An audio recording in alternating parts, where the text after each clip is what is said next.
Hello everyone, welcome to kindly. I hope you are good. So आज के session में हम डिस्कस करने वाले हैं सेल्फ एग्जाम एनालिसिस जो कि मैंने दिया है LIC का, and this was in shift 4th।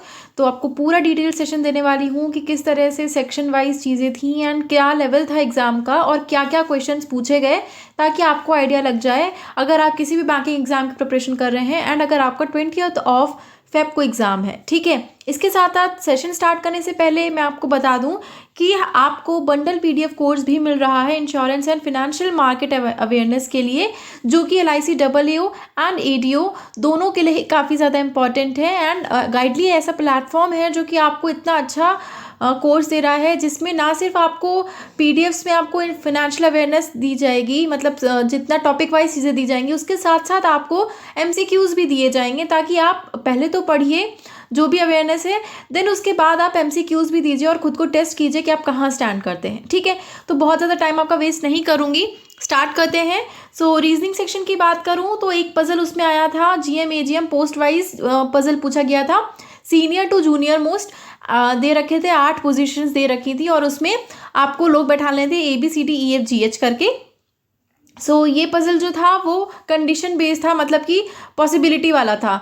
तो ये पजल मैं कह सकती हूँ मुझे थोड़ा सा कॉम्प्लिकेटेड लगा, बट बहुत ज़्यादा कॉम्प्लिकेटेड नहीं था, बट हाँ पॉसिबिलिटी बन रही थी, इस वजह से थोड़ा कॉम्प्लिकेटेड हो गया था। ये एक पजल था।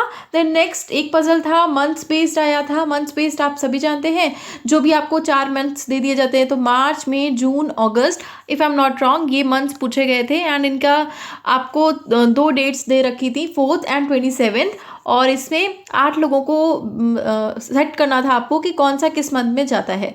ठीक है, तो ये एक पजल था। देन इसके अलावा एक पजल आया था सर्कल बेस्ड पजल, जो कि था 10 पर्सन्स का। 10 पर्सन्स हैं जो कि सेंटर की तरफ फेस करे हुए हैं, वो सर्कल में आपको उनकी पोजीशन सेट करनी है कि कौन कहाँ बैठा है। ठीक है, तो ये इजी नहीं कहूँगी, मतलब मॉडरेट ही था, और इजी टू मॉडरेट ही समझ लीजिए। एक दो कंडीशंस के बाद आपका बन जाएगा। एक कंडीशन अगर आपका लक अच्छा है तो एक ही कंडीशन में बन जाएगा, देन दूसरे कंडीशन में तो बन ही जाएगा। Then next linear based puzzle आया था 8 पीपल का विद अनसर्टेन डायरेक्शन, मतलब 4 पर्सन जो है वो नॉर्थ फेस करते हैं एंड 4 पर्सन जो है वो साउथ फेस करते हैं। तो इस तरह का आया था लीनियर बेस्ड पजल का 8 पीपल का। देन इसके बाद आया था सिलॉग्स जो थे वो आपके ओनली अ फ्यू और पॉसिबिलिटी वाले आए थे, जिसमें दे रखा था कि ओनली अ फ्यू, तो मैंने आपको बता दिया। देन इसके बाद पॉसिबिलिटी ऐसे दे रखी थी कि पर्टिकुलर चीज़ जो है वो ये नहीं है, तो आपको पॉसिबिलिटी बतानी है ये होगा या नहीं होगा। ठीक है, देन ब्लड रिलेशन आया था, जिसमें 3 क्वेश्चंस पूछे गए थे, ये भी डुएबल थे, बहुत ज़्यादा टफ नहीं थे। देन इनइक्वालिटी बेस्ड क्वेश्चंस आए थे, जिसमें दे रखा होता है ग्रेटर देन इक्वल टू वाले, वो क्वेश्चंस आए थे 5 क्वेश्चंस। देन इनके अलावा मिसलेनियस वाले क्वेश्चंस आए थे, जिनमें वर्ड्स दे रखे थे। 2 क्वेश्चंस इस तरह के आए थे। पहला आपको बता दूं कि फर्स्ट, थर्ड, फिफ्थ, सेवन्थ, यानी कि ऑड पोजीशन पे जितने भी वो अल्फ़ाबेट्स हैं उनका एक सक्सीडिंग लेटर करके, देन जितने भी इवन पोजीशन पे हैं उनका प्रीसीडिंग करके आपको सेट करना है, एंड उसके बाद आपको बताना है कितने लेटर्स ऐसे हैं जो कि रिपीट कर रहे हैं।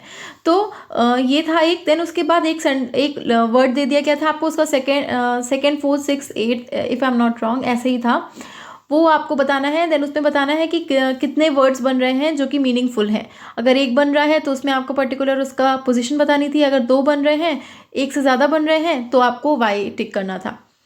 ठीक है, तो ये था रीजनिंग सेक्शन। मैं कहूँगी डुएबल तो था, बट हाँ कह सकते हैं कि टिपिकल था थोड़ा, क्योंकि इतने सारे पजल्स आते हैं तो थोड़ा तो माइंड थोड़ा सा वैसा पैनिक कर ही जाता है, क्योंकि बहुत सारे पजल्स, 4 पजल्स थे एंड अपने आप में लेंथी थे, थोड़े से लेंथी थे, बहुत ज़्यादा टफ नहीं कहूँगी। बट हाँ, एंड मेरा अटैम्प्ट इसमें है 35 क्वेश्चंस मैंने अटैम्प्ट किए थे। येस, 35 अटैम्प्ट किए, बट हाँ एक पजल का मुझे डाउट है, क्योंकि मेरा सिस्टम बीच में क्रैश कर गया था, तो उस वजह से थोड़ा सा डाउटफुल है कि वो पजल सही है कि नहीं। तो मैंने टिक तो कर दिया था इसलिए कि इसमें नेगेटिव मार्किंग नहीं है, बट येस 30 क्वेश्चंस का तो पूरा श्योर्ड हूँ। देन नेक्स्ट मैथ्स का सेक्शन मैं कहूँगी मुझे टफ लगा, मॉडरेट टू टफ लगा, बिकॉज इसलिए नहीं कि मुझे क्वेश्चंस नहीं आते थे, इसलिए क्योंकि पेपर वॉज लेंथी। जो कैलकुलेशन थी, वो क्वेश्चंस थे वो काफ़ी ज़्यादा कैलकुलेटिव थे, जिसमें अगर आपका कैलकुलेशन इतना ज़्यादा ले जाएगा तो फिर आपको बाकी के आगे क्वेश्चंस करने में थोड़ी सी प्रॉब्लम तो फेस करनी ही पड़ेगी। तो एक DI आई थी ग्राफ बेस्ड, जो कि थी मैन्युफैक्चर्ड, सोल्ड, अनसोल्ड, ये ईजी थी, बहुत ज़्यादा टफ नहीं थी, फटाफट से आप कर सकते हैं। तो ये थी आपकी जो कि बार ग्राफ बेस्ड थी, जिसमें मैन्युफैक्चर्ड और सोल्ड का डेटा आपको दे रखा था, अनसोल्ड का निकालना था, उसी पे बेस्ड आपके सभी क्वेश्चंस पूछे गए थे, 5 क्वेश्चंस। देन एक DI आई थी परसेंटेज बेस्ड ऑन बुक्स, जिसमें आपको टोटल बुक्स दे रखी हैं, फिक्शन प्लस नॉन फिक्शन हैं ये बुक्स, और फिक्शन का परसेंटेज दे रखा है और बाकी का आपको जो डेटा। सो ये वाली जो DI थी वो कैलकुलेटिव थी। ऐसा नहीं है कि हम सॉल्व नहीं कर सकते, बट जब कैलकुलेशन ज़्यादा हो जाती है तो अपने आप पूरा माइंड डिस्ट्रैक्ट हो जाता है कैलकुलेशन की वजह से, और थोड़ा सा चीज़ें कॉम्प्लिकेटेड हो जाती हैं। तो इसीलिए मुझे थोड़ा सा कॉम्प्लिकेटेड लगा एंड कैलकुलेटिव लगा, ठीक है। देन 5 क्वाड्रेटिक इक्वेशंस आई थी जो कि डुएबल थी, ईजी थी।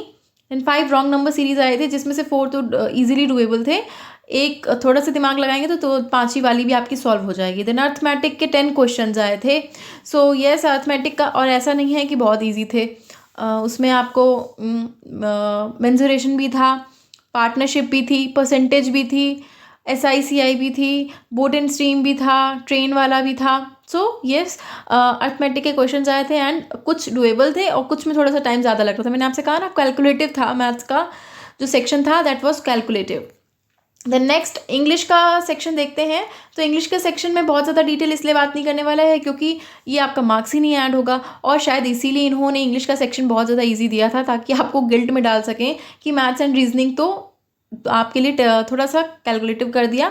सो इंग्लिश का section was easy according to me. 30 on 30 attempt किए मैंने, एंड मैथ्स में मैंने आपको बताया तो 20 अटैम्प्ट्स किए मैंने। आप मुझे कमेंट सेक्शन में बताइएगा आपने कितने अटैम्प्ट्स किए, ठीक है। सो RC आया था, that was easy. Miss spelled words था, वो ऑलरेडी इजी ही होता है मिस स्पेल्ड वर्ड्स वाला। देन क्लोज टेस्ट था, फिलर्स थे, सेंटेंस रीअरेंजमेंट थे, वो भी बहुत ईजी थे। तो ये था इंग्लिश का सेक्शन। सो ओवरऑल एग्ज़ाम का लेवल अगर मैं कहूँ तो ना बहुत ज़्यादा ईजी कहूँगी, ना मैं बहुत ज़्यादा टफ कहूँगी, because question were doable but lengthy थे मैथ्स के सेक्शन में। So yes, moderate to tough level था। बाकी आप सभी मुझे कमेंट सेक्शन में बताइएगा कि आप लोगों का एग्ज़ाम कैसा हुआ, आप लोगों का क्या अटेम्प्ट्स रहे, एंड आपको पेपर कैसा लगा। मेरी तरह ही आपको थोड़ा सा कैलकुलेटिव लगा या मुझे ही कैलकुलेटिव लगा, तो मुझे बताइएगा कमेंट सेक्शन में। आप मुझे बताइएगा अगर आप चाहते हैं इंश्योरेंस अवेयरनेस पे हम आपके लिए एक सीरीज़ लेकर के आएँ जो कि आपके लिए काफ़ी ज़्यादा हेल्पफुल हो सकती है AAO एंड EDU एग्ज़ाम के मेंस के लिए।